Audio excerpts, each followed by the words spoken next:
മേക്കപ്പൊന്നുമില്ല, എഴുന്നേറ്റ് വന്ന കോലമാണ്, മുടിയൊക്കെ അലമ്പായിട്ടിരിക്കുകയാണ്. പച്ച മനുഷ്യൻ മതി, അതൊക്കെ മതി.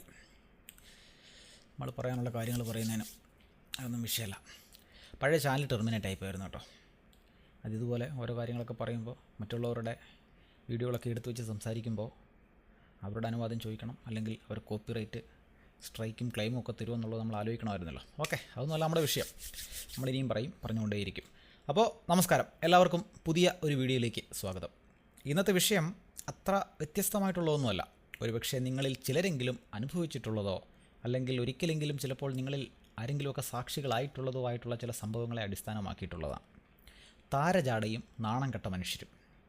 ഇന്ന് നമ്മുടെ സമൂഹത്തിൽ കണ്ടുവരുന്ന ഒരു പ്രധാനപ്പെട്ട ഒരു പ്രവണതയാണ്, ഏതെങ്കിലും ഒരു രീതിയിൽ അത്യാവശ്യം ഫേമസ് ആയ ഒരു വ്യക്തിയെ കണ്ടാലുടനെ അയാളുടെ പുറകെ മൈക്കും കോലും ഒക്കെ പൊക്കിക്കൊണ്ട് ചെന്ന് ഫോട്ടോ എടുക്കാനും സെൽഫി എടുക്കാനും ബൈറ്റ് എടുക്കാനും ഒക്കെ ശ്രമിക്കുന്ന കുറേയേറെ വ്യക്തികൾ. അപ്പോൾ ഇങ്ങനെ ചെല്ലുന്നവരെ പലപ്പോഴും ഈ പറഞ്ഞ സെലിബ്രിറ്റികൾ അവഗണിക്കുന്നതും ഒഴിവാക്കി വിടുന്നതൊക്കെ നമ്മളിൽ പലരും പലപ്പോഴും കണ്ടിട്ടുള്ളതാണ്. ഏതൊരു കാര്യത്തിനായാലും രണ്ട് വശങ്ങളുണ്ടെന്നിരിക്കെ ഒരു വശം മാത്രം പറഞ്ഞു പോകുന്നത് ശരിയല്ല എന്ന ഉത്തമ ബോധ്യമുള്ളതിനാൽ തീർച്ചയായിട്ടും നമുക്ക് രണ്ട് പക്ഷവും ഇവിടെ പറയേണ്ടതുണ്ട്. അതുകൊണ്ട് തന്നെയാണ് താരജാടയും നാണം കെട്ട മനുഷ്യരും എന്ന ഈ ഒരു വിഷയം ഇന്നത്തെ നമ്മുടെ വീഡിയോയിൽ ഉൾപ്പെടുത്താനായിട്ടുള്ള പ്രധാന കാരണം. സാക്ഷര സമൂഹമെന്ന് നമ്മെ തന്നെ അഭിസംബോധന ചെയ്യുമ്പോഴും ഇത്തരം കാട്ടിക്കൂട്ടലുകളൊക്കെ കാണുമ്പോൾ അത് അനുഭവിക്കുന്നവരൊക്കെ കൂടുതൽ കാണുന്ന നമ്മളിൽ പലർക്കും തൊലി ഉരിയുന്നത് പോലെ തോന്നിയിട്ടുണ്ട്.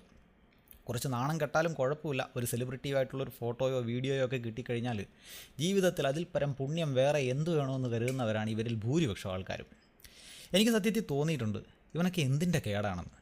നിങ്ങളിൽ ചിലർക്കെങ്കിലും അതുപോലെ തോന്നിയിട്ടുണ്ടാകുമെന്ന് ഞാൻ കരുതുന്നു. അതിപ്പോൾ ഈ സിനിമാ നടനോ നടിയോ എന്നത് മാത്രമല്ല, ഇൻസ്റ്റാഗ്രാം റീലുകളിലൂടെ ഫേമസ് ആയവർ, കണ്ടൻറ്റ് ക്രിയേറ്റർമാർ, കായിക താരങ്ങൾ, മറ്റ് തൊഴിൽ മേഖലയിലുള്ളവർ, ചില ചാരിറ്റി പ്രവർത്തകർ, ഗായകർ, ഡാൻസേഴ്സ് എന്ന് വേണ്ട ഏതെങ്കിലും രീതിയിൽ 4 പേർ അറിയുന്ന ഒരാളായി ഒരുത്തനോ ഒരുത്തിയോ മാറിയെങ്കിൽ പിന്നീട് അവളുടെയൊക്കെ പുറകെ ആയിരിക്കും ഈ പറഞ്ഞ കിഴങ്ങന്മാർ നടക്കുന്നത്. നിങ്ങളൊന്ന് മനസ്സിലാക്കുക, നിങ്ങളെപ്പോലെ ഒരാളല്ല, 10 അല്ല, 100 അല്ല, ആയിരക്കണക്കിന് 10,000കണക്കിന് ആളുകളെ ദിവസവും ഓരോ സെക്കൻഡിലും മിനിറ്റിലും മണിക്കൂറിലുമൊക്കെ കണ്ട് മടുത്ത് സെൽഫിയും വീഡിയോയും ഒക്കെ കൊടുത്ത് മടുത്തിരിക്കുന്നവരായിരിക്കും അവർ. അവർക്കിടയിലേക്ക് വീണ്ടും ഈ കോലും പൊക്കിക്കൊണ്ട് ചെല്ലുമ്പോൾ ഒരുപക്ഷെ പുറമേ ചിരിച്ച് ചിലപ്പോഴൊക്കെ സമ്മതിക്കുകയും ചിലപ്പോഴൊക്കെ അവഗണിക്കുകയൊക്കെ ചെയ്യുമ്പോഴും അവരുടെ മാനസികാവസ്ഥയെ അവർ കടന്നു പോകുന്ന പ്രശ്നങ്ങളൊന്നും ഈ നാണം കെട്ടവരായിട്ടുള്ള ഞാൻ ഉൾപ്പെടെയുള്ള ആളുകളെന്ന് കരുതുക നമ്മൾ ശ്രദ്ധിക്കുന്നില്ല എന്നുള്ളതാണ്. ഒരുപക്ഷെ നമുക്ക് അവർ സെലിബ്രിറ്റികളായിരിക്കാം, ജീവിതത്തിൽ ഒരിക്കൽ മാത്രം കണ്ടു കിട്ടാൻ സാധ്യതയുള്ളവരായിരിക്കാം. അപ്പോൾ അവരോടൊപ്പം ഒരു ഫോട്ടോ എടുക്കുക, അവരുടെ സുഖവിവരം അന്വേഷിക്കുക, അവർ ഷെയ്ക്ക് ഹാൻഡ് കൊടുക്കുക, ഒന്ന് കെട്ടിപ്പിടിക്കുക എന്നതൊക്കെ നമുക്ക് സന്തോഷം നൽകുന്ന കാര്യങ്ങളും ആയിരിക്കാം. പക്ഷേ ഈ സെലിബ്രിറ്റികളെന്ന് പറയുന്നവരും മനുഷ്യരാണെന്ന് നമ്മൾ മനസ്സിലാക്കണം. നിങ്ങൾക്കുള്ള അതേ ശാരീരിക പ്രത്യേകതകളൊക്കെ തന്നെയാണ് അവർക്കും ഉള്ളത്. ചില കഴിവുകൾ എല്ലാ മനുഷ്യരിലും വ്യത്യസ്തമായിട്ടുണ്ടാവും. അതുമൂലം അവരെ 4 പേർ അറിയുന്നുവെങ്കിൽ അവരാ മേഖലയിൽ കഴിവ് തെളിയിച്ചു എന്നതുകൊണ്ടാണ്, അവരുടെ കഠിന പ്രയത്നം കൊണ്ടാണത്. ശ്രദ്ധിക്കൂ, ഇന്ന് 4 പേർ അറിയണമെങ്കിൽ കഴിവുണ്ടാവണമെന്ന് യാതൊരു നിർബന്ധവുമില്ല.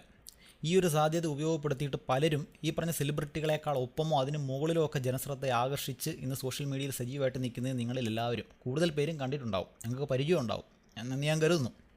അപ്പോൾ നമ്മൾ പറഞ്ഞു വന്ന കാര്യം അതൊന്നുമല്ല, ഈ പറഞ്ഞ സെലിബ്രിറ്റികൾക്ക് പുറകെ ക്യാമറയും കമ്പും കോലും ഒക്കെ കൊണ്ട് നടക്കുന്ന ചില വ്യക്തികളെ പറ്റിയാണ്. നിങ്ങളൊന്ന് മനസ്സിലാക്കുക, നിങ്ങളെപ്പോലെ ഇവനെയൊക്കെ അല്ലെങ്കിൽ ഇവളെയൊക്കെ ആരാധിക്കാൻ നടക്കുന്ന ആയിരക്കണക്കിന് ആളുകളൊന്ന് മനസ്സിലാക്കുക. നിങ്ങൾ എത്രത്തോളം അവർക്കിടയിലേക്ക് ക്യാമറയും പൊക്കിക്കൊണ്ട് ചെല്ലുന്നുവോ അത്രയും അവർക്ക് ആ ഒരു താരജാടയും കൂടും. അവനും മനുഷ്യനാണ്, അവൻ ചെയ്യുന്ന ജോലിയാണ് അതെന്ന് മനസ്സിലാക്കി അവനെ മനുഷ്യനായി തന്നെ കണ്ട് എന്നാൽ ചിലരെ അർഹിക്കുന്ന അവജ്ഞയോടുകൂടി അവഗണിച്ച് വിടുകയും ചെയ്താൽ ഈ പറഞ്ഞ താരജാടയും നിങ്ങൾക്കുണ്ടാകുന്ന നാണക്കേടും ഒക്കെ ഇല്ലാതാവും. ഒരു വ്യക്തിയെ ഇഷ്ടപ്പെടുകയോ ആരാധിക്കുകയോ ഒക്കെ ചെയ്യുക എന്നത് വലിയ തെറ്റൊന്നുമല്ല. പക്ഷേ അത് അവരുടെ നിത്യജീവിതത്തെ ബാധിക്കുമ്പോഴാണ് പ്രശ്നങ്ങൾ തുടങ്ങുന്നത്. എന്നെ 4 പേർ അറിയുക, എൻ്റെ ഒപ്പം നിന്ന് മറ്റുള്ളവർ ഫോട്ടോ എടുക്കുക, എന്നെ പുകഴ്ത്തി പറയുക എന്നൊക്കെ ആഗ്രഹിക്കാത്ത ഒരു സെലിബ്രിറ്റികളും ഉണ്ടാവില്ലെന്നേ. പക്ഷേ അതും ഒരു പരിധി വിട്ടു പോകുമ്പോൾ അവർക്കും ഒരു ശല്യമാകുമെന്നേ. അതൊക്കെ നീയൊന്ന് മനസ്സിലാക്കടാ. നീയൊക്കെ അവരെയൊക്കെ ഒഴിവാക്കി വിടറാ, അവഗണിക്കടാ. നിൻ്റെയൊക്കെ ഈ അളിഞ്ഞ ഒരു മെൻറ്റാലിറ്റി ഒന്ന് മാറ്റ്. അപ്പം മറ്റവന്മാരുടെ ജാടയും അങ്ങ് കുറയും.